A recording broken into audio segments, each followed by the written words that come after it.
Okay, so there you go. Good job on left, aren't You know what? That works. That works well. Yeah, we can run the computer and hold hands at the same time. Anyway, so we're gonna do some boilerplate stuff just to kind of give people like the ground level, and then we'll get into the nerdy kind of stuff. Anthony and I both have pretty decent experience with parts of the process necessary for mono to stereo conversion, I guess you could say, or mixing. Just for very different reasons, which is kind of funny. I have a karaoke business, and he does mixing for, there's MRS, Memphis Mansion, RDM. Yeah, and I'm looking to add another label next year. Yeah, exactly. And so there's going to be, so he's been able to do a lot of things with this. In that regard, I'm in the U.S., so some of my options are a little bit more limited because copyright is basically run by how much can a corporation pay the lawmakers to not let stuff go into public domain.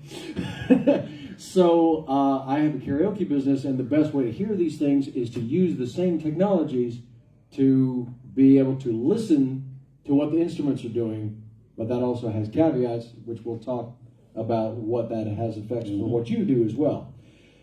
So, before we get to any of that, what was your, we'll start with the real basic stuff. What was the first thing that made you an Elvis fan? Elvis, seeing him on the TV, sliding down a pole, singing a song when I was 5 years old. There you go. Yeah. And that song was Jailhouse Rock. There you go. And it's just something that stuck. At 5 years old, I saw this guy, and there was just something. Oh, wow, he's cool. And I didn't even know what the word cool meant at 5, but it just hit me and stuck with me. And from then on, up until I was about 8 years old, I discovered my father's record collection. And of course, he was collecting in the early 50s through to really the early 60s. So you got your regular stuff in there, like Frank Sinatra, Dean Martin. But then there were these other records like the Everly Brothers and this Elvis Presley guy. Yeah. And I played the Elvis Presley records, and there was just something about them that stood out from everything else. Not just Elvis's vocal, and obviously his charisma comes through in his voice, but the musicians sounded so tight and different. It was the whole package of just Elvis sounded unique compared to everyone else. So I put my father's records that I like the best, the favourites, to one side, and when I looked at them, they were all Elvis. So that's how it started. That's a nice process of elimination you got there. It worked. Yeah, exactly. Okay, so that's the initial boilerplate. For the second half of that, what got you first interested in the idea of mono to stereo? Electronically reprocessed stereo. Yeah. When I was a kid, my father had a reel-to-reel tape recorder, and I just started fooling around with that. Oh, it's different speeds. Oh, if I sing slow on this and speed it up, this kind of thing. Uh-huh. So I was always interested in tech. Yeah. How sound did what it did. Why does this sound like? Why do the drums sound louder than the guitar? Or on another track, why does the guitar sound louder than the drums? Different mix, different augmentation of instruments. But the stereo thing came about because I bought some Elvis records that were, they were cassettes actually. Anyone remember those cassettes? Yeah. Golden Records, Volume 1 on cassette, electronically reprocessed stereo. I put it in, and I'm like, what the heck is this? It doesn't sound anything like my father's 78 of Jailhouse Rock. Yeah. What's all this echo? But I worked out, if you turn the balance to the left, that doesn't sound too bad, it's a little bit bassy. Turn the balance to the right, that doesn't sound too bad, but it's a little bit high-end treble. So I thought, which of the two channels sounds the best? I thought, the bass. So I'd re-record the left channel, fold it down to mono, and then I had a mono master with a lot of bass, and it just sounded better than an electronically reprocessed stereo. Yeah. So that's how this kind of thing started. And speaking of that, I'll just touch on this really quickly. When Elvis is asked at the conference, the press conference for the Houston Astrodome shows, and they're asking him about his early records, and he said, they sure sound funny, man. They got a lot of echo on them, boy. Very likely the ones that he is referring to would have been the most recent versions of those records, which would be the reprocessed stereo ones. So when you think back to the original versions of the 50s masters and the 50s albums, and you think, well, gosh, they really don't have that much echo. What's going on? He's probably most likely referring to, because we know that when somebody said, oh, hey, can you give me some of your records or whatever, the ones that those people would get would be the reprocessed, the electronically processed stereo. So continue. Well, let's jump ahead so we can get. Do you want to hear something? You know what a mono track sounds like. All the instruments are in both channels, so they're centred. All the sound comes out the centre. But we'll use Elvis's Good Rockin' Tonight as an example because it's an easier one to explain how things work. Because you've only got 4 elements. You've got Elvis's vocal, you have Elvis's acoustic guitar, you have Scotty's electric guitar, and you have Bill's bass, stand-up bass. So there's only 4 things to work with. But don't let that make you think it'll be easier because there's only 4 to work with. Sometimes it works better when there's more to work with. So there we go. No, that's not the one. No, there we go. That's the one. Yeah.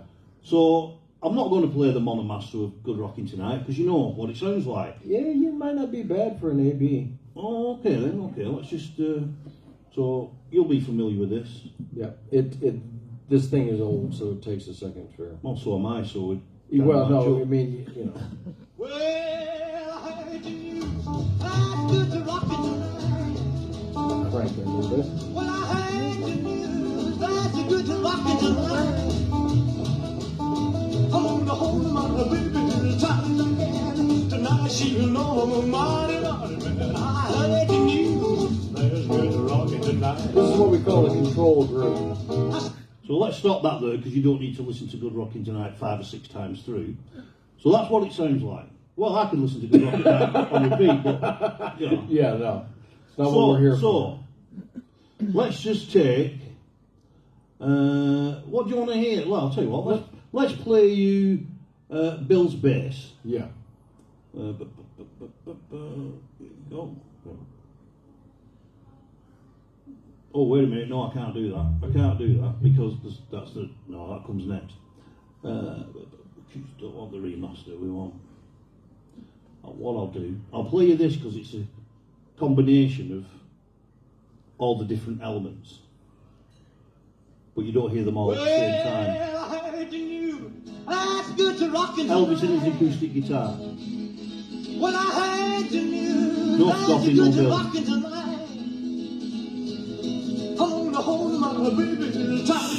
And they need to be in the centre because Elvis is on one microphone with his vocal and the guitar. There's good to rockin' tonight. So they would be together. They weren't I marked say, meet me separate. in a hurry behind Oh, there's Bill's bass. Don't you be afraid that I'll do you no harm. Where is I he? want you to bring along my rocking shoes, cause tonight I'm going to rock away. Oh, So Bill's bass I I've placed on heard this the side. news. There's good to rockin' tonight. Oh, there's Scotty.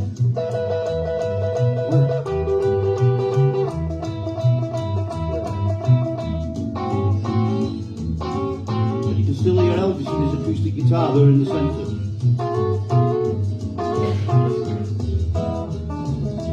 So we'll stop that there because we can come to a technical side now. Yep. Because I watch your YouTube videos Yeah. and it really winds me up because you understand what's going on Yeah. and the things you say are correct. Yeah. And they're always right, but you can get an element sometimes with when you do the separation with the instruments. When you put them all back together and mix them, some things can move around a little bit. And that's not that they're not really moving around. Yeah. It's the software and the techniques you use that don't always extract everything perfectly. Yeah. And sometimes, and I'll come back to this, you'll get a bass note by Bill that will end up in the guitar stem with Scotty. Right. And of course that then sounds like, oh, boom, that moved from there. So with Good Rockin' Tonight, I've been fortunate, and this is version 9. I've done 9 different attempts at Good Rockin' Tonight over a period of a year, since Ernest Jorgensen, we all know who he is, said to me, Tony, can you separate Elvis's acoustic guitar? And at that time I couldn't, but that put a bee in my bonnet. And I've been working and I finally got it. I'll not tell them what we discovered about that at this point just yet. Right. But the thing is, once I've got Scotty's guitar separated, I can remaster that mono guitar. Same for Bill's bass. I can remaster Bill's bass, and I can remaster Elvis's vocal and the acoustic. But the thing with Elvis's vocal and the acoustic is, you've got to work out how loud does the acoustic have to be? Is it too loud? Is it too quiet? You've got to balance how things sound. But there is no movement at all on any of these instruments on this stereo mix that I'm going to play you. Scotty stays there, Bill stays there, Elvis and his acoustic stay there. So it is actually a perfect stereo remix of a mono track. So I want to play it and let them hear the whole thing. And that's very difficult to do, especially with some recordings, because, see, the way this works is there are different algorithms. It's, you know, there's AI, you can use, like, there are elements of AI, EQ, compression, different things that you can use. It uses volume levels to determine what it grabs. And so it uses technology to grab some of the different things that, or what it thinks is that. So kind of like you were saying, like some of Scotty's lower notes particularly can sometimes get lumped in with the bass. And that's because it hears the things at that frequency and it goes, oh, that's a bass note. Yeah, and that's where the hard work starts, because at the end of the second instrumental break on Good Rockin' Tonight, there is a note by Bill that goes boing, and it's definitely a bass note because it's low and it goes boing. Yeah. But the automatic software lumps that with Scotty's guitar. Yeah. And I've heard mixes of Good Rockin' Tonight by many other people, because everybody's playing around with this now. Yeah. And everyone I've heard of them, none of them have the acoustic guitar in the centre. The acoustic guitar is with Scotty on his electric guitar. But that last boom note, it's always on the wrong side to compare to where someone puts Bill's bass. Yeah. And this is where the trick comes. It's the nerd thing in the head. You've got to go down to this level of detail to get it right. Yeah. And right now I know I've got this right. I can't really talk about, you know what I want to talk about, Yeah, but I can't really talk about it. Yeah. But I will say that Ernest Jorgensen's heard it and he said, yeah, he's got a couple of other stereo mixes of Good Rockin' Tonight by well-known people, but guess who's in the gold position at the moment? And I'm wearing the medal. And I've told him that. I'm very proud of it. So I'll let you hear the finished stereo master of Good Rockin' Tonight. All the way through. Well, I heard the news. That's good to rockin' tonight. Well, I heard the news. That's good to rockin' tonight. I'm gonna hold my baby as tight as I can. Tonight she'll know I'm mighty, mighty man. I heard the news. That's good to rockin' tonight. I say, oh, meet me in a hurry behind the barn. Don't you be afraid that I'll do you no harm. I want you to bring along my rocking shoes, cause tonight I'm going to rock away on the blues. I heard the news, there's good to rockin' tonight.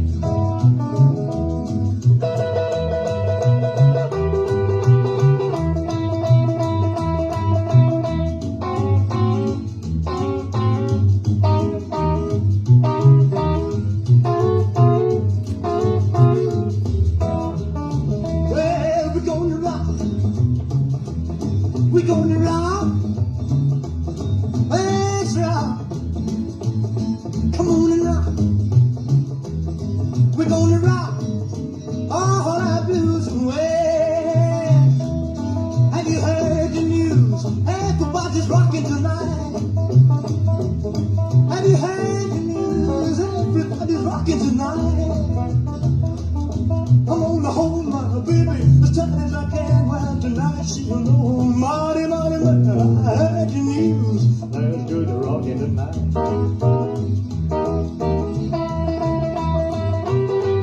I'll click my finger when it gets to that bass note that I was mentioned earlier.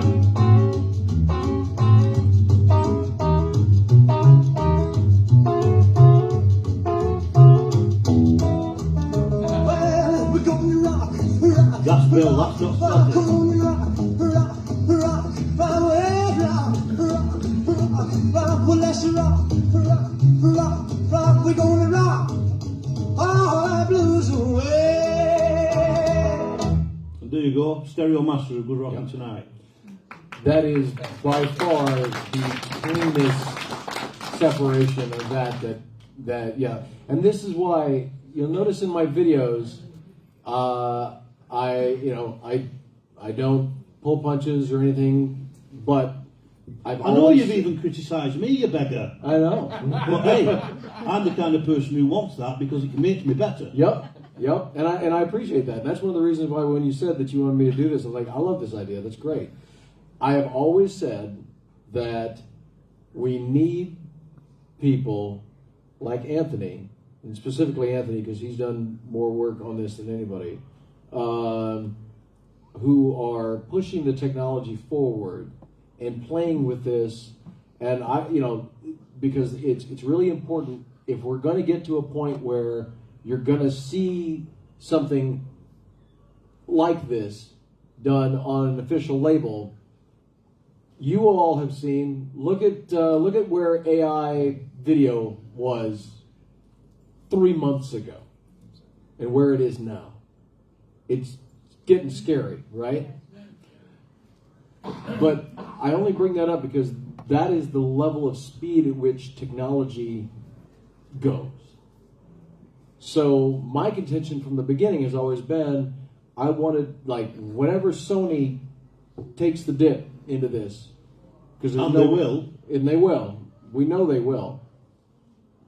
It has to be a perfect mix of technology and who's at the helm of it and the kind of work that is being done, so that way when it does happen, you're not missing any pieces of the picture. Because, for instance, it needs to be the best it can be. Yeah. So that everyone can enjoy it. Like, Yeah. I enjoy it now. Yeah. You enjoy it. Yeah. But I want it, and I don't care who does it. It doesn't even have to be me. Right. At the end of last year, after the Presley set that I released, I was ready to give it all up. I've done enough. I need someone else to pick up the baton and take it further. But that didn't happen because people started messaging me. You need to do this. You need to do that. Can we do this? Can we do that? And this year's been crazy. Yeah. Crazy. I'm going to cut this short because before we leave Good Rockin' Tonight, I've talked a lot about Elvis and his acoustic guitar. Shall we tell the story about what Elvis does at the beginning of the first instrumental break and how we know it? Take it away. On the first instrumental break, I can tell you, Elvis moved away from the microphone playing his guitar. Yep. And he must have been going over to Bill or Scotty. I would guess Scotty, because Scotty's doing that. So, and how I know that is, at that point in the song, because Elvis isn't singing, the acoustic guitar just disappears. Yep. He's moved away from the microphone because his acoustic guitar wasn't mic'd separately. What you're hearing from his acoustic guitar was being picked up by his vocal mic.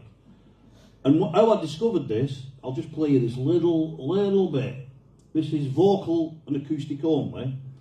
So we'll play it through to the point where his acoustic guitar disappears and then comes back. That's good to rockin' tonight. Well, I heard the news. That's good to rockin' tonight. I'm gonna hold my baby as tight as I can. Tonight she'll know I'm a mighty man. I heard the news. That's good to rockin' tonight. I say, meet me in a hurry behind the barn. Don't you be afraid that I'll do you no harm. It just doesn't sound right without Bill and Scotty. My rocking shoes called tonight and boom to rock away on the blues. I heard the news. There's good to rockin' tonight. So Bill and Scotty are doing their bit now, Yeah. and Elvis is away from the mic. That's Yeah. why you can't use guitar. Then he moves back into the mic. And that's how we know he moved away from the microphone. And I can tell you that he is definitely walking towards Scotty because I know knowing where they're standing in the room, because some of you know I've cut 2 albums at Sun Studio, and where Bill is placed is closer to Elvis than where Scotty is. So he had to be moving towards Scotty, because if he's moving toward Bill, you pick it up in Bill's mic. If he's moving towards Scotty, it's going to go away. Yeah, and the other thing is with Scotty, of course, Scotty's guitar was being picked up from a microphone on the floor in front of his amp. Right. His Yeah. guitar wasn't mic'd. Exactly. The microphone was stood Yeah. in front of the speaker on the floor. Yep. So it's further away. Further away and Yeah. lower down. Yeah. And like I said, Scotty is physically further away from Elvis than Bill is. So there'd be no reason for, if he's walking toward Bill, you'd still hear You something. pick something up, but Yeah. at a lower volume. Yep. Yep. So now you've got an idea of what this mono to stereo thing does. That's a simple explanation. I hope you followed it, because I'm a bit geeky. It's all right. But not only can you work on something like that, do you know the song I'm a Roustabout? Yeah. That was discovered on an acetate that came out in mono on the Second to None album? Well, it's mono, we don't have it in stereo, do we? And what happened with Elvis songs in the 60s, the backing vocals were generally in one channel, yeah? Could you imagine what I'm a Roustabout might sound like in the proper stereo mix? Amazing. I'll play it for you then. You can find out whether it is amazing or not. And this is version 7 of this that I did.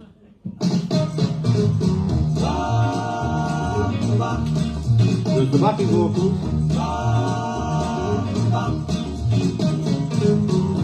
Build it up, knock it down, fold it square, roll it around, throw it in the air.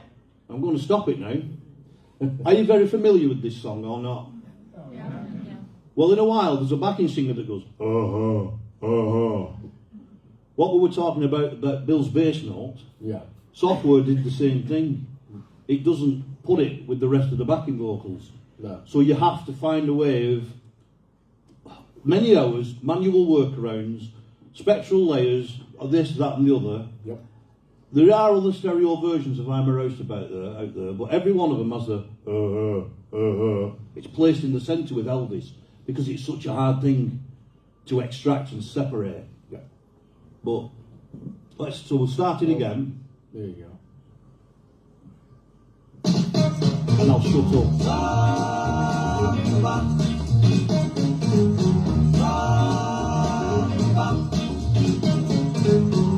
Build it up, knock it down, fold it square, roll it around, throw it in the air, stick it in the ground.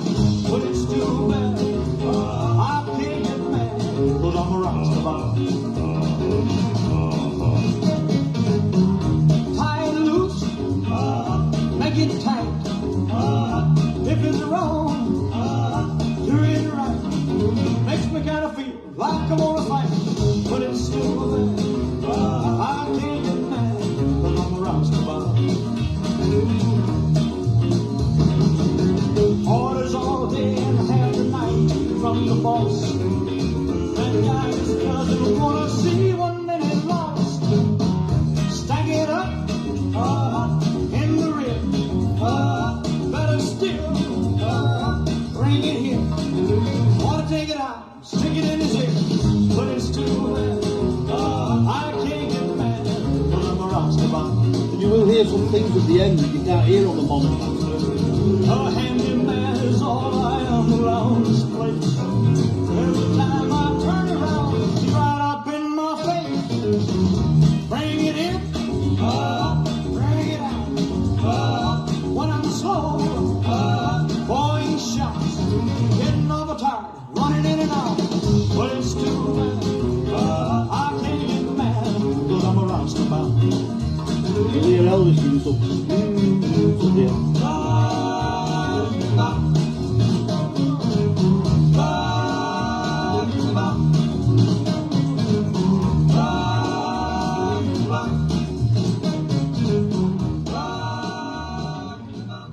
and I've never played that anywhere before. But that's Stereo Master of I'm a Roast About. Yeah.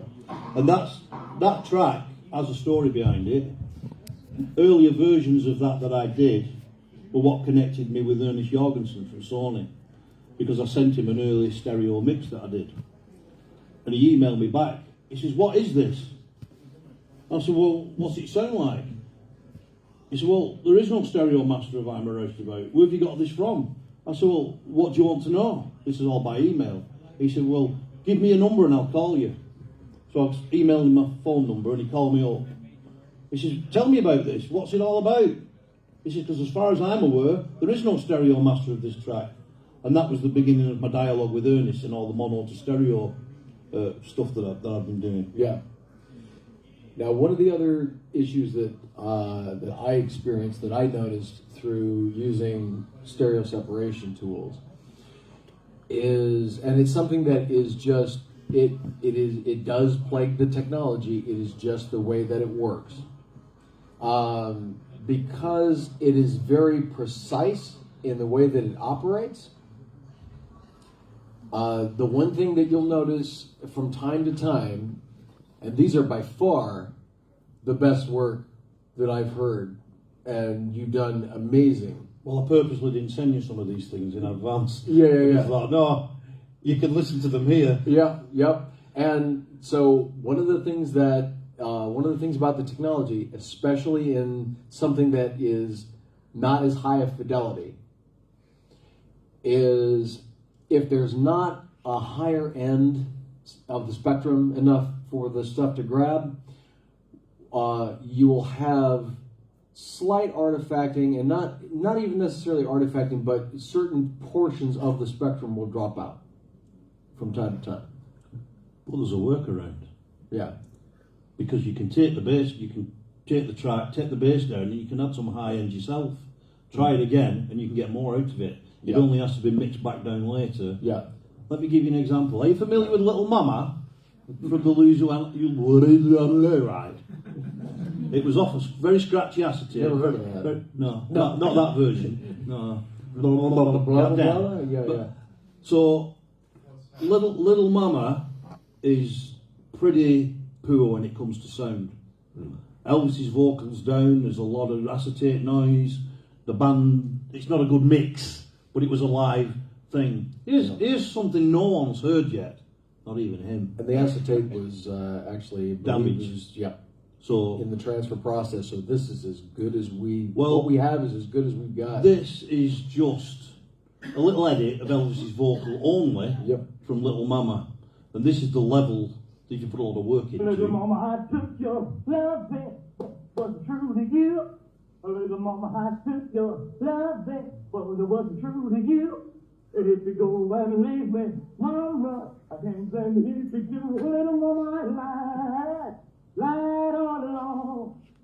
Little mama, I lied. That's where some damage is. Yeah. You hear like the cutting and slight artifacting in the back. You can hear it in the acoustic a tiny bit, little pieces of good rocking, but when it's all together, that you don't hear that. So, but the extraction now, it sounds like you press a button and it just does it. No. But I use multiple programs. There's 5 different things that I use to get to a point where I've got something I can work with. And sometimes one program will do something another one won't do, and this one will do something that won't do. So you do what you want and you grab it on this one, but then you bounce it back into the other one and see if you can get something better that way. Yeah. There's a lot of hours. Do you know what I'm going to do? I'm going to cut to the chase, because I'm going to play something that was only announced today, and it's not been heard in public anywhere other than on a Mixcloud show today. But I purposely asked the presenter to talk over the beginning and the end, because we don't want to give this away, because I do intend to release it. You're probably aware of Blue Moon. Elvis recorded it at Sun Studios. You know, that's the one with the Monty Python people in the background with the clippity clop, clippity clop, clippity clop. There's a thing happens in my head, and I know I'm weird, so you don't have to tell me, I know I'm weird. But I could hear something. I'm thinking, this could work. it might be a lot of work, and it did end up being a lot of work. It was a day and a half and 36 hours. I timed it. But I thought, I've got to try this. And it's something similar to what Chet Atkins did in 1965 to Elvis's Sun version of Tomorrow Night. He added instruments and built it up, and I think it was the Anita Kerr singers, the backing singers. Yep. So he created a new version of Elvis's Tomorrow Night. He also slowed Elvis's vocal down a little bit to make it sound more contemporary to how Elvis was sounding at the time. Well, because the album that it was on was mostly 60s material. Yeah, is it nerdy that I know that? Is it nerdy that I know that?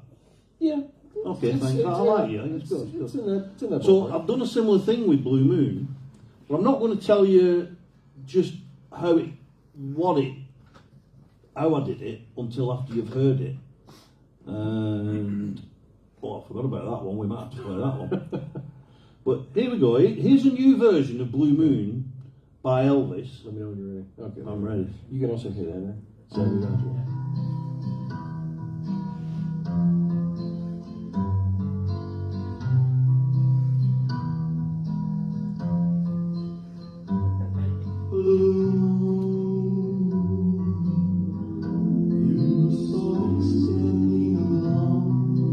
Where's Trevor?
I like the ending. Does it work? Yeah. There are parts of that I like very much. I saw your face at the end because it cuts a chord at the end, but I wanted to do that to take it back down to the finish. But you never you heard a sample of that, but you never heard the finish. So go on, critique. No, well, my biggest thing is because I've spent so much time like being steeped in like Elvis's sensibilities with some of the stuff that like the 65 version of Tomorrow Night isn't Elvis sensibilities either. No, that's what I'm saying. It's like, so I'm not the best person to be examining that because I'm looking at it from a perspective that the average person is not going to. Correct. So but I will say, given that, and trying to take a step back out of that, I really like there are pieces in here that I really like a lot. The majority of this I really like a lot. There's a couple of chord things that I like. Like I said, you struggle to play it because it's cut. Yeah, there's a couple of things that seem like they clash a little bit, but that's a different sensibility for what you're going for. But you know what? I did that on purpose because Sam Phillips always said perfect imperfection. I didn't want a perfect version of it. There are a couple of things in there that I did perfectly imperfect to kind of match the original recordings sensibilities. Oh, okay, of the word. I see what you're So saying. that was done on purpose. Okay. But has anybody been able to work out just who's playing guitar and doing the backing vocals? Does it sound familiar? No, you know. You can't play this game, no? Anybody know the song called Lonesome Town by Ricky Nelson? Well, that's a mashup of Lonesome Town by Ricky Nelson and Blue Moon by Elvis. I just took Elvis's Blue Moon vocal. I've got Ricky Nelson on guitar and the Jordanaires are backing him. Yeah. So that's actually Ricky Nelson, Elvis and the Jordanaires. Yeah. Would you Which play is- another snippet of it now that they know it's Ricky?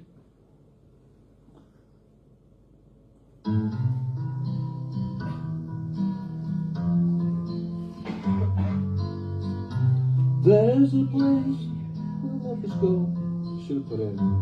Your love.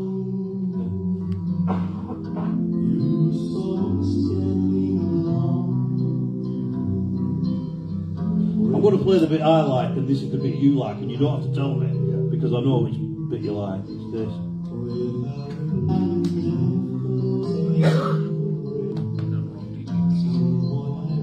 This is my favourite piece in it.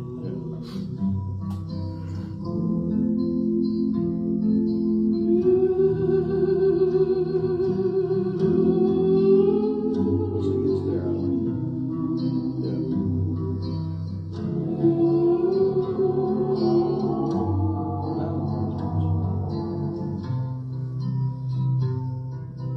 Now, of course, the Jordanaires are singing more on Ricky Nelson, so I've had to Yeah. take them out where I don't need them, put them in where I do need them, and there's been a bit of cutting and splicing on Elvis's vocal and some Sure. timing and structure things done. Yeah. But that was the end result. It's it's a really imaginative concept at the very. It was in my head, and I no matter couldn't. what. It was in my head, and I couldn't shake it. I woke up one morning, been there. and this is for like months and months and months. It's Yeah. a bit like with Paul McCartney when he was talking about writing yesterday. He woke up in the morning and he had this thing in his head, Yeah. and he didn't know where it came from. Well, that same thing happened to me with that, and Yeah. it's really weird. One morning I woke up at 3 a.m. Mm-hmm. My mind was clear. I can vouch for that. Yeah.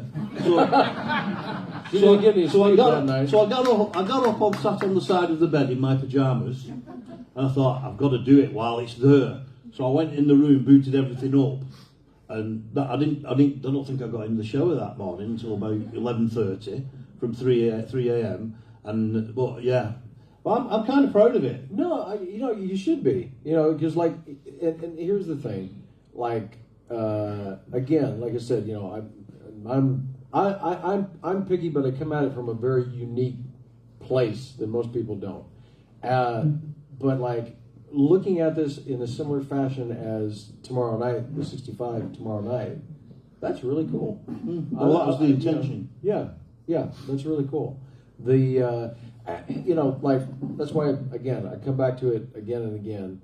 The this technology is going to be used at some point. Now, one of my big contentions is that I don't want it replacing the mono masters because we've got some of the was it Beach Boys that they did some stereo stuff really early with some mono things, and that is what tends to get listened to more.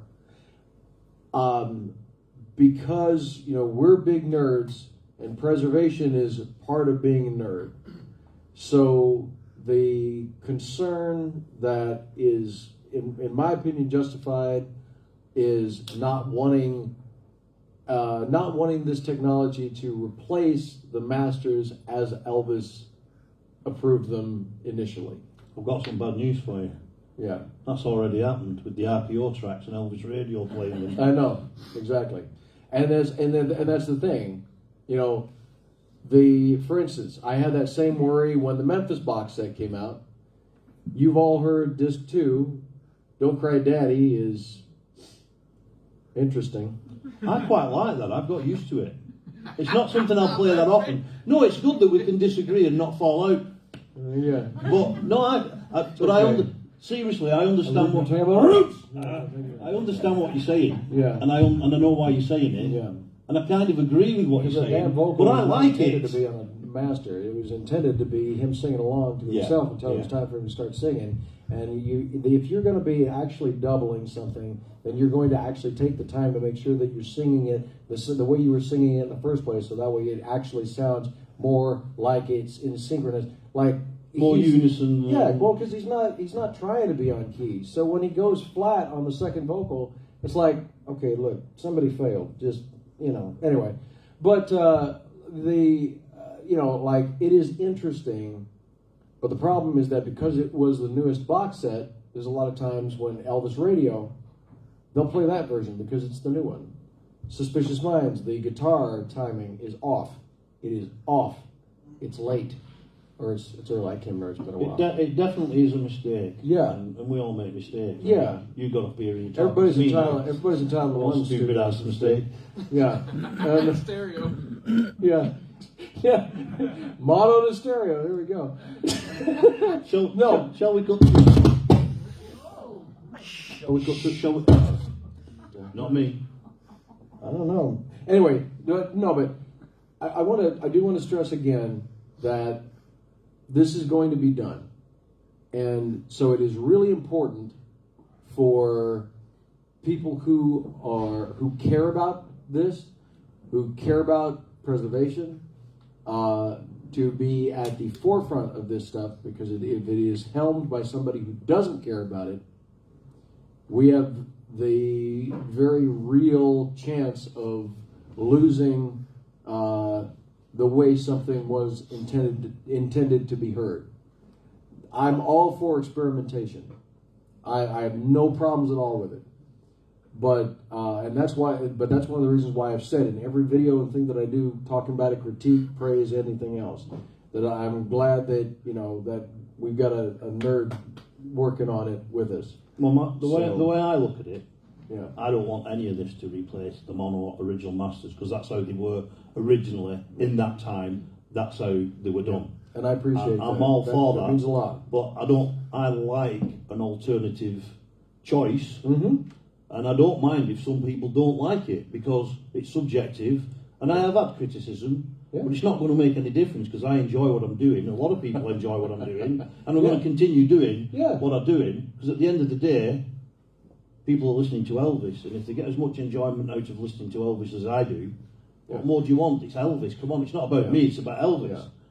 But I'll add one more thing to you for you too, is like, we're familiar with this technology. We know how it works. So all of these things that we're getting to hear, where it's separated out and we can hear all the pieces separated, we can dissect it and all this kind of thing. A lot of folks out there don't understand how the technology works. They don't know about any of that stuff.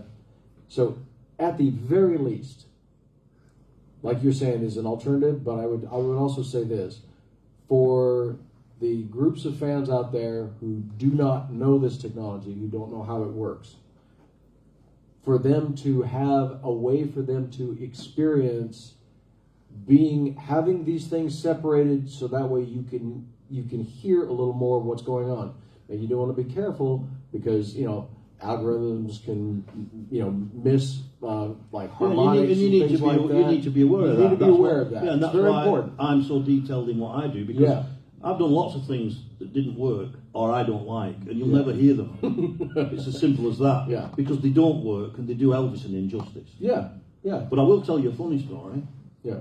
And where to start? When I was doing my first stereo work on I Need Your Love Tonight, this bump like this. Like that. Yeah. In points. Yeah. On the song. But it's not in tempo, it's out of time, and they're random. Yeah. Like, what the heck is this? And so I start thinking about it. But it's there, so should I leave it in? Should I take it out? Right. That's another story we'll not go into.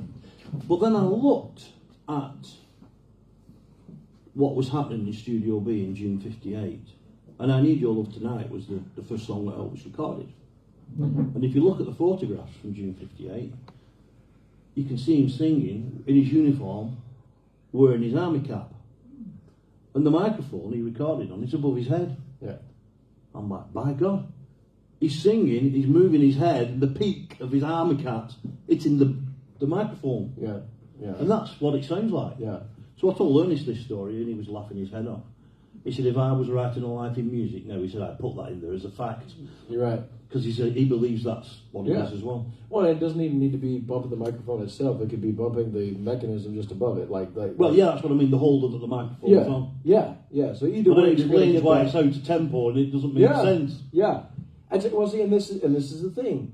You working with this technology gives fans who don't sit and dissect these things an easier opportunity to be able to hear these things for themselves And understand what went on in the studio. Yeah. And I think that again, keeping in mind the caveats because it's important, but I don't want the caveats to replace or to be foremost in your mind when you're listening to these things, because I do think that the work you're doing is important for people out there especially for people out there who, in addition to what you're saying as an alternative, but for people to hear what some of this separates out, so that way they can process in the different channels in their mind. You can also take one ear out and put well, not your ear, but the headphones, and and you can play around with that. Yeah. Well, what I try to do with my stereo mix, a lot of people won't put headphones on and listen to stereo, or they'll put it on a little Bose system with speakers about this far apart, so you don't really hear the stereo. Yeah. But what I want for people to do is, if you are listening on a speaker that's in the corner of your room, and you're doing your homework or your ironing or your housework, you're not listening to the stereo, you're technically hearing it in mono, because you can't, and I still want it to sound like the original mono. And that's where my line is. It has to sound like that when you're not listening in stereo. But when you are listening in stereo, it has to sound stereo. Mm-hmm. I like that. I think that's you know how much you can remix things. I can put reverb or echo on anything, on a basic guitar, a vocal, acoustic guitar. I can turn the level up and the level. There was a time when people said you can't remix mono, but now you can. Yeah. Shall we go on to that track there?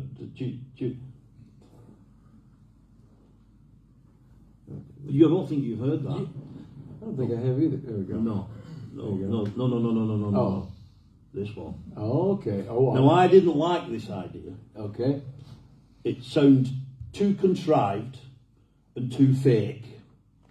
So at first I said no. Oh, yeah. Okay. It didn't sound human. But, the Guitar Man album, 1980, they cut some tracks for that they ultimately didn't use. And one of them was a duet with Carl Perkins. Mm-hmm. And of course Cliff Richard has recorded Blue Suede Shoes as a duet with Elvis. But it's just Elvis's vocal and Cliff's vocal on a modern recording of Blue Suede Shoes. Yeah. Can you imagine what it might be like to hear Elvis and Carl Perkins doing a duet together on Blue Suede Shoes? Is it something you might want to hear? Press the button, Press Jamie. it on. Okay, here we go. I haven't heard this before either, so you watch my face or something. I don't know. Well, it's one for the money, two for the show. Three, get ready now, go cat, go, but don't you step on my blue suede shoes. Well, you can do anything, but stay out of my blue suede shoes. Well, you can knock me down, step in my face, slander my name all over the place. Well, do anything that you wanna do, but honey, lay home now, and don't you step on my blue suede shoes. Well, you can do anything but take off of my blue suede shoes. Let's go,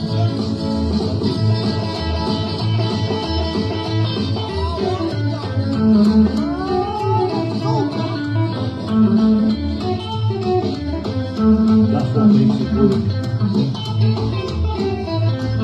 you burn my house, steal my car, drain my liquor from my whole fruit jar. Well, do anything that you wanna do, but honey, lay home on my shoes, don't you step on my blue suede shoes.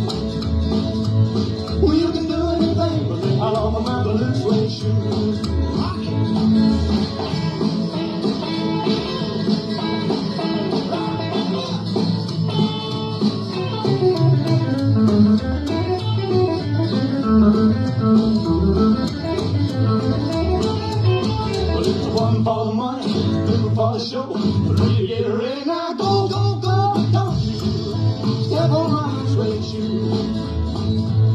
Well, you can do anything with the all of my blue suede shoes. Now that's blue, blue, blue suede shoes. Blue, blue, blue suede shoes. Yeah! Blue, blue, blue suede shoes, baby. Blue, blue, blue suede shoes. Well, you can do anything with the all of my blue suede shoes.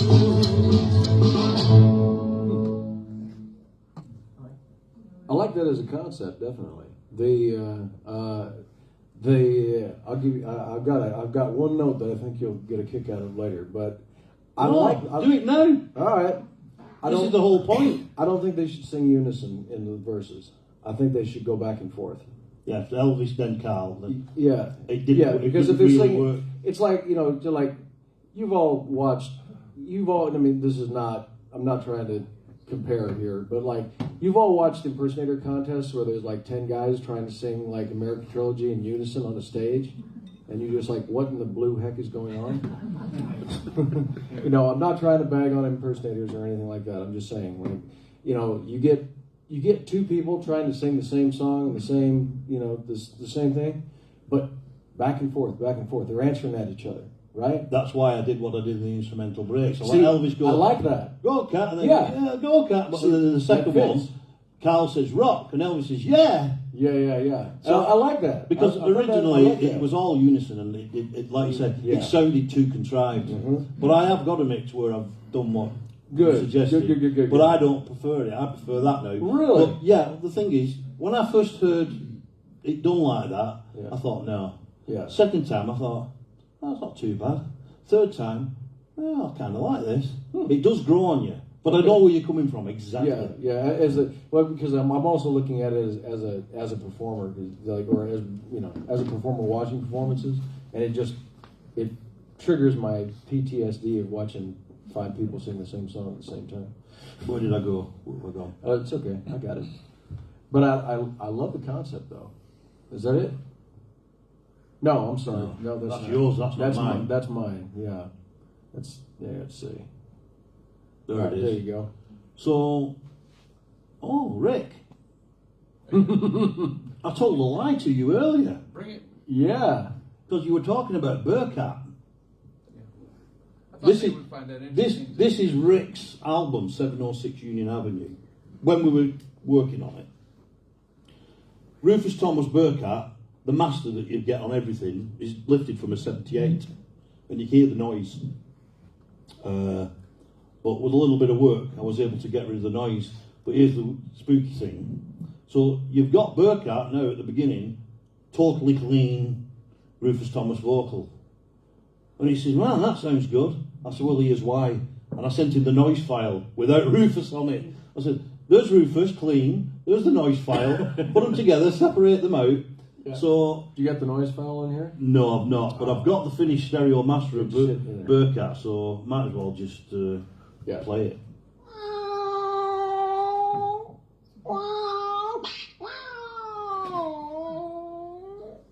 That's You that know what pussy you on said the about CD. me, don't you, Right, mama? exactly. Well, you ain't nothing but a bad cat. Been scratching at my nose. You ain't nothing but a bad cat. Been scratching at my nose.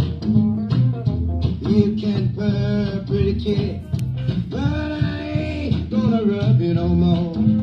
You said you was a long hair, but I can see through that. You said you was a long hair, but I can see through that. And mama, I know you just an old bad cat. You ain't nothing but a bad cat. Been scratching at my door. Ain't nothing but a bad cat. Been scratching at my door. You can purr, pretty kid, but I ain't gonna rub you no more. Oh, rub you. I kind of mixed it What a lyric. like a little bit. Yeah. Well, don't tell me if Sam Phillips could have recorded in stereo, he wouldn't have done. Because he would.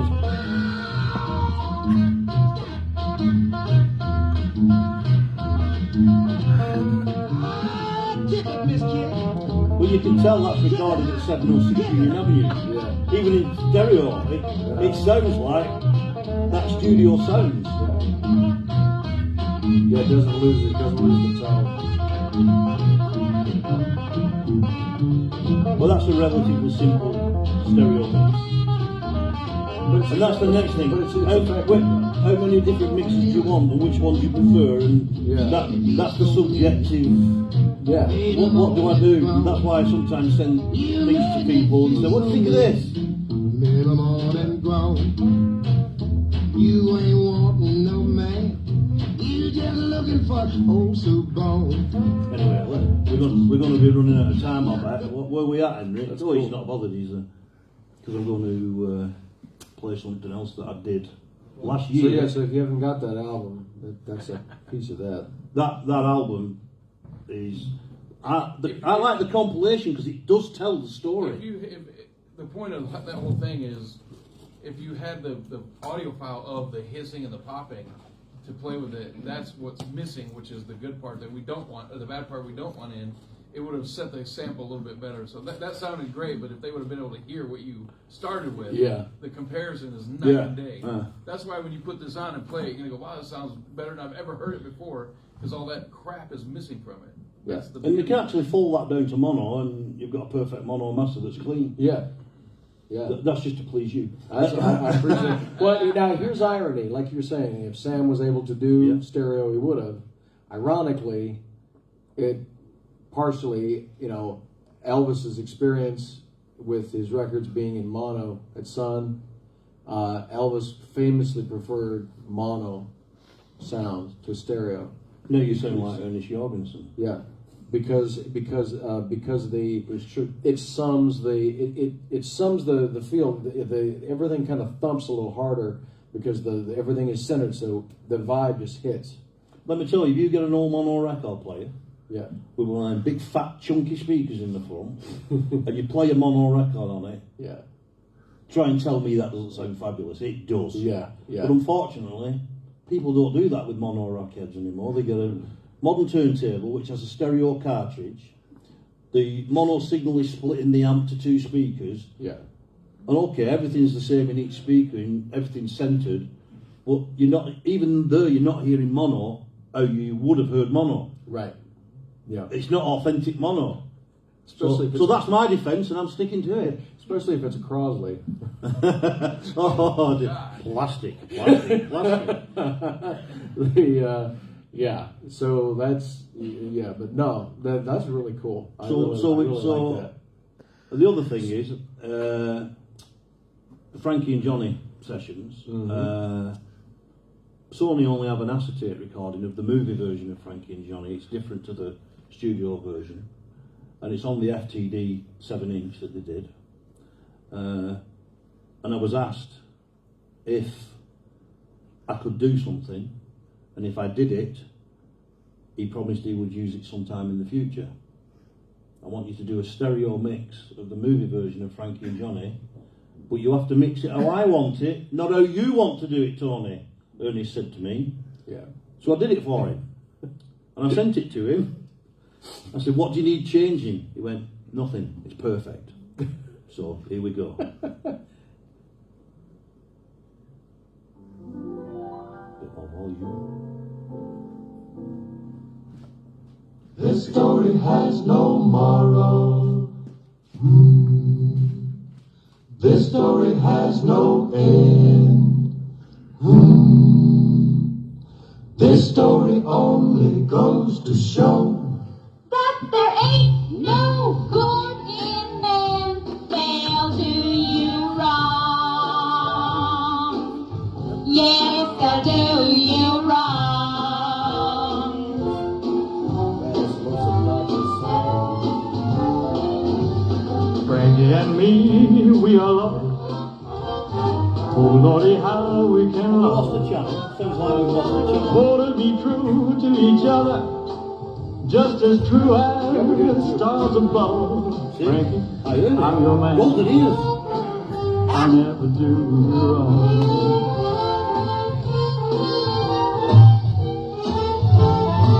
Suck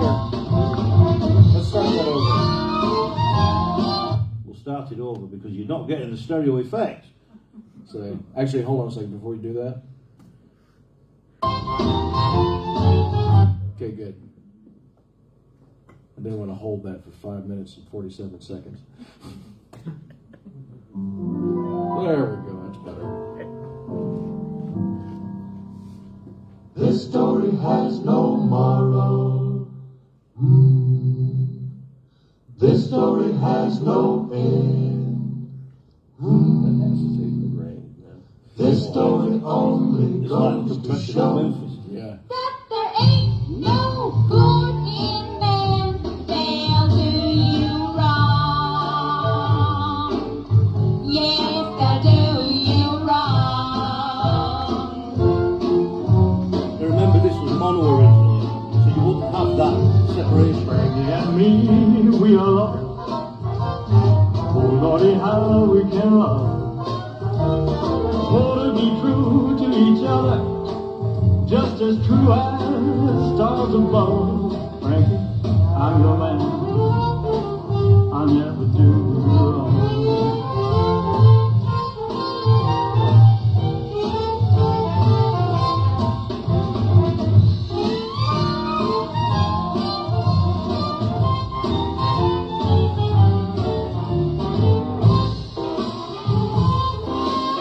Nellie Bly just appeared. Yeah.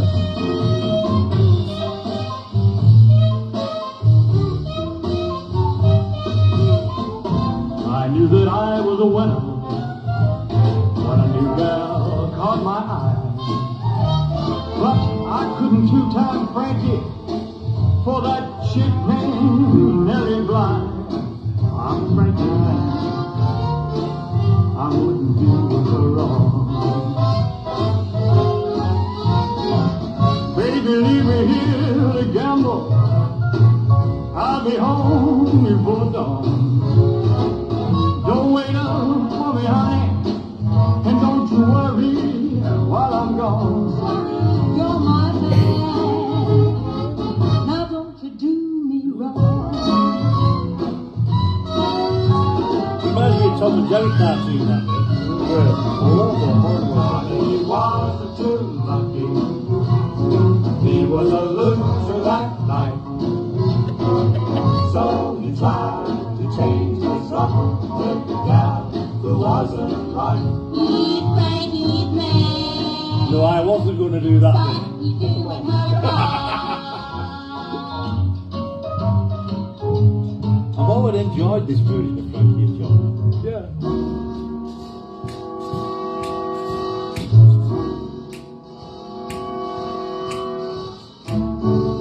Should be a spy movie in the mid-60s, too. Yeah. Somebody has to be shot.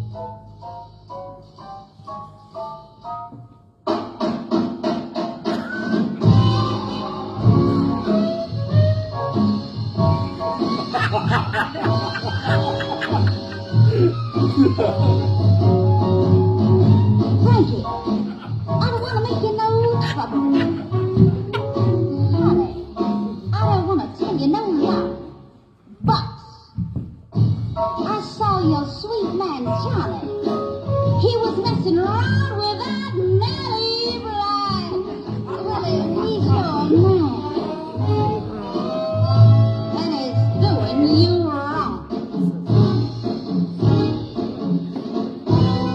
Frankie went back to find Johnny. She wasn't looking for fun. Bittersweet, Danny little hand. She was toting a 44 gun to soothe her man. 'Cause he was doing her wrong. Frankie looked into the barroom, right there in front of her eye. There was her sweet man, Johnny, making love to that Nellie Bly. He was her man. She caught him doing her wrong. Johnny? Frankie, I beg you don't shoot me. They'll put you away in a cell. They'll put you where the cold wind blows. from the hottest corner of hell. Johnny, you're my man, but you're doing me wrong.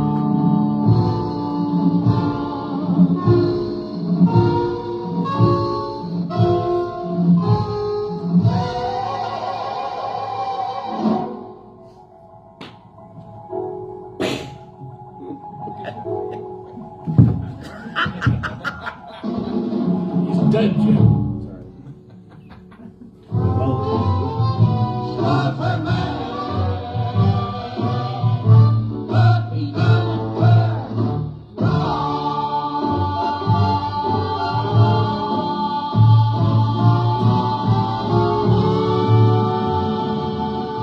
And that's a good place to leave it because there's nothing else to say. Dinner is ready.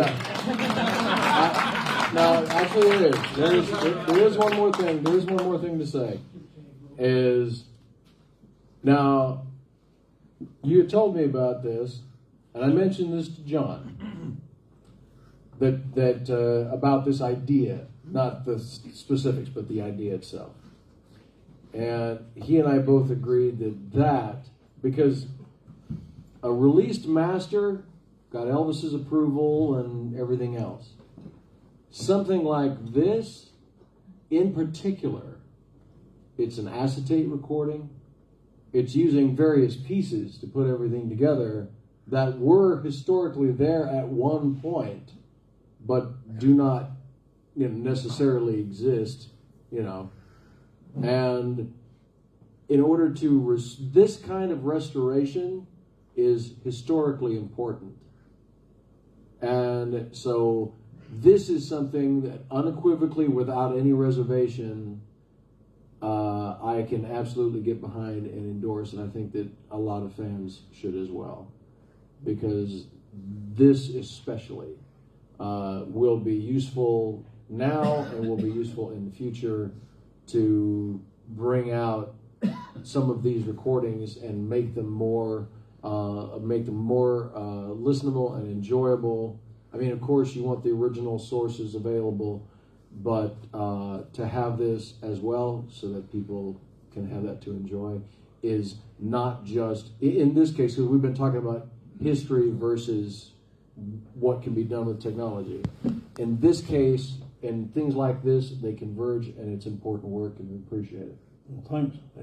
It's the mix is historical to the rest of the session. Yeah. Well, that's how Ernest wanted it. Yep. So there you go. No, you did damn good work. Carsten has a question. Yeah. I read years ago that they found the notes from recordings with the sentence. They were recorded binaural, stereo at that time, but the masters ended up mono. Is that true? They lost the stereo effect. Yeah. When they mastered. Binaural's not really stereo. It's more two channels. Yeah. I mean, but to us, But it is. To us, it's stereo because technically left, right, and center. Center just means in both channels. But but that's why they'd be like 3-track. Well, eventually that process would continue with 3-track stereo and 2-track stereo, essentially. And then, you get to 1969, we're talking 4-track and whatever. But it's not every session would do that, but yeah, the radio recorders was particularly liked doing that. Someone lost it along the way. Well, apparently. There's a bunch of those got lost. To some degree, I wouldn't worry too much about that now, because if you want binaural, I can create a authentic binaural mix. In fact, I have done of Have I Told You Lately That I Love You. And what I did, I've got the Stereo 57 Essential Elvis Volume 2 binaural outtakes as Have I Told You Lately That I Love You, but they don't have the master on there. So I've made a binaural master and used those outtakes as the guide for the placements and the compression and the reverb to how it should be. So I do actually have a binaural master of Have I Told You Lately That I Love You that is authentic to how the outtakes sound. So historically it's correct, but it's not original. Yeah. And now, I will say this. It seems like every time we think that something can never be found or can never be whatever, something turns up. So Yeah, and here I am. Great. Yeah. no. We've got a question from Warren. These things are going to work in tandem. These things will work in tandem with each other and be important. Each thing will be important to the other. So that's not a knock. That's not any stretch. Yes. What? Earlier you played I'm a Roustabout, and at the end we could hear some things in the background. There's another track that you found something at the beginning of. Was it Don't Be Cruel? Yeah, on the intro, somebody coughs. Yeah. It's got to be Elvis, but he coughs on time, so you Yeah. don't hear it in the mono Yeah. master. But when you start getting in deep with what you do, you can not only can you hear it, you can see it, and it's definitely a. Yeah. Yeah, and that's I'm kind of getting at is that that's something that this technology gives to us is things that we couldn't hear previously. Yeah. And that's all I have to say. No, that's beautiful. You're good. That's You're very good that's, and short. that's very good. That was a joke. Dinner is right. No. Julie, you had a question? Just a quick one. Yeah. And it could be a big debate. I love what you've done in separating the component parts because it's keeping it historically correct. But we can hear each element. I love that. But how do you feel when it goes that step further, like the Philharmonic stuff? You hear Well, I've done it myself with the Blue Moon and the Blue Suede Shoes. Yeah. I've got all the Philharmonic releases, but have I played them much? No. Right. It's just. Or Baz Luhrmann. I mean, that takes. Oh well, what Baz does is on a whole different scale. I love that. I love what they've done. Yeah, I really think. Well, see, that is taking the music and it's really transformative. Actually, it's funny and it's so funny. Like you would think that I would absolutely hate the stuff on Baz's soundtracks, but I don't. I actually think a lot of it's really brilliant. A lot of it is well constructed. The biggest thing I would say is, as long as these don't replace the. And I'm with you. I original agree with you on masters, that. I absolutely. I think there is all the room in the world for the types of things that Matt Ross Bang has been doing or had been doing, because they're saying that's done now. I'm hoping that they do Elvis in concert, at least on the FTD label, with the audio at least. But there is room for those things. As a matter of fact, I think it would be kind of interesting for them to continue getting different engineers to try, like, hey, what are your favorite Elvis tracks that are in multi-track? Let us hear what you can do, and just have like individual releases like that. But it has to be a concerted effort to make sure that those are, because we're getting a lot of new Elvis fans, so it's never been more important than it is right now to make sure that that people have an understanding. Those can be a gateway. They can be a beautiful gateway to people to understanding Elvis on a deeper level, or to finding Elvis. But they can't replace the original masters, because once we get to that realm, then we're in pretty dangerous territory. And that revises history. I'm in absolute agreement with him there. And the final point regarding that, whenever I put a release out, if it's mono to stereo, I insist it says mono to stereo. Yep. We could just put it out in stereo, but no, I make a point, it has to say it's mono to stereo, so people know exactly what it is. Mm-hmm. Yep. Any other questions? Even a short one? About audience recordings from fans in the concert. Can we make this better also to split everything and make it better? There is an element where you can make it cleaner and better, but the audio quality on the audience recordings is poor to start with. The better results come from the better source. The poorest results come from the poorest source. We're not quite there yet for really getting to the detail on those kind of recordings. Yeah. It's going to be really difficult, because it needs the algorithms currently, the way they're trained right now. They need clarity.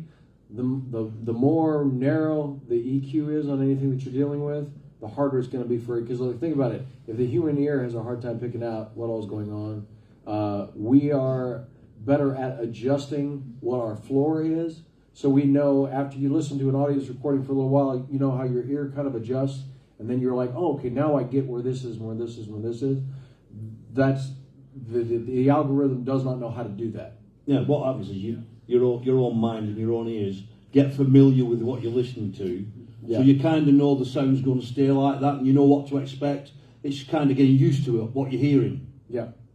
is to put it in a simple way. But what about AI? Can it make Well, or- that the thing is, it can't distinguish Yeah. the elements, which is what he's just been saying. But there is an argument that some AI will come along and it will pick up on things and create its own version of what it's hearing to fill. And I'm not for that. Once you get to the point where AI is putting something in there that's created as a fake and a filler, Yeah. it's not real. Yeah. So I'm not interested in that.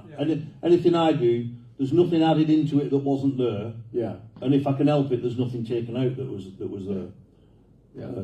I'm just a little bit. I can get a little bit tetchy on that because Yeah. it says the man who's just done a fake mashup of Blue Moon and Golden Town. But there you go. I have a question. Is dinner still ready?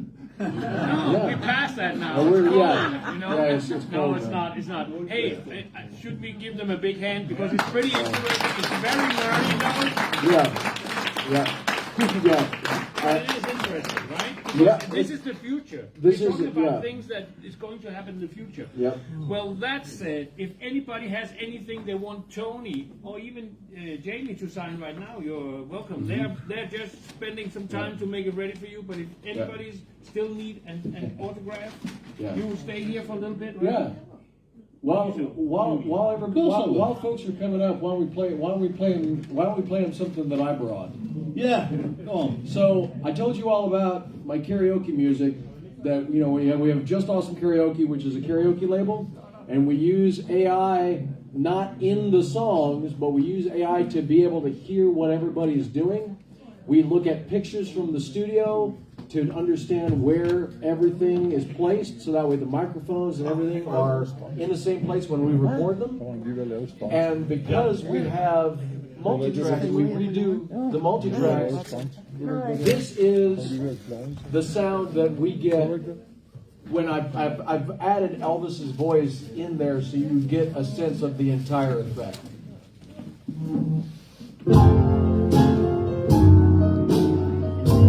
I need you so. I need you so to keep me happy.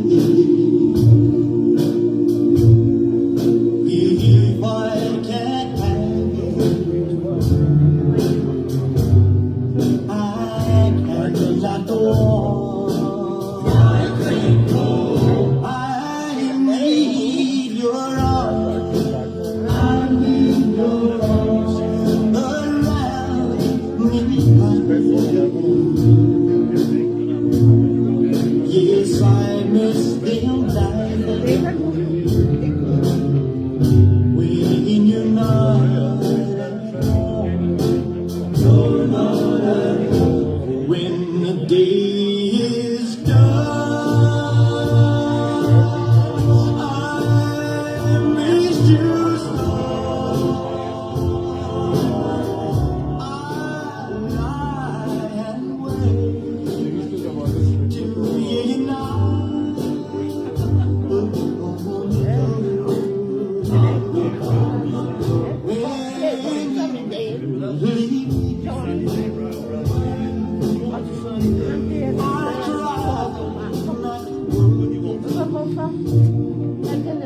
I'm back in a hurry.